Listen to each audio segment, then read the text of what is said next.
ఆది కమ్మని రాగం కూటమిలో కలకలం. తమ ప్రభుత్వ పాలనపై బీజేపీ ఎమ్మెల్యే ఆదినారాయణ రెడ్డి చేసిన వ్యాఖ్యలు ఇప్పుడు తీవ్ర చర్చనీయాంశంగా మారాయి.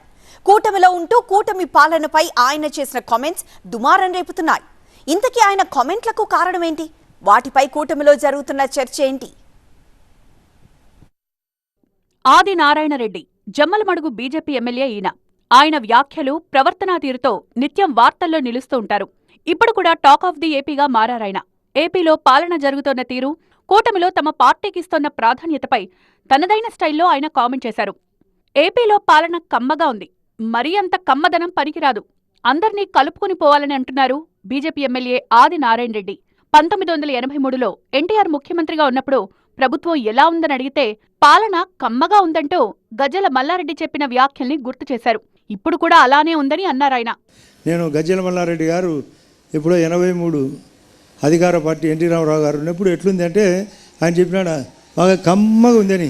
ఇప్పుడు కూడా ఇంకా కమ్మగానే ఉంది. అట్లే అది పోవాలా, కమ్మటి పరిస్థితి పోవాలా. అందరం ఒకే కులంలో అందరూ పనిచేసే వాళ్ళందరికీ ఎవరు గట్టిగా పనిచేస్తారో వాళ్ళకి అవకాశం ఇవ్వాలి.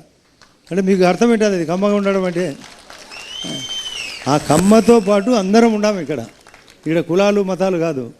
కూటమి ప్రభుత్వంలో కమ్మతో పాటు అందరం ఉన్నామనే విషయాన్ని గుర్తించాలి అన్నారు. కూటమిలో బీజేపీ లేకపోతే రాష్ట్రంలో టీడీపీ, జనసేన ఉండేవే కాదన్నారు ఆదినారాయణ రెడ్డి. ఈ యొక్క రాష్ట్రంలో బీజేపీ లేని రాష్ట్రంలో తెలుగుదేశం పార్టీ కానీ జనసేన కానీ లేదు.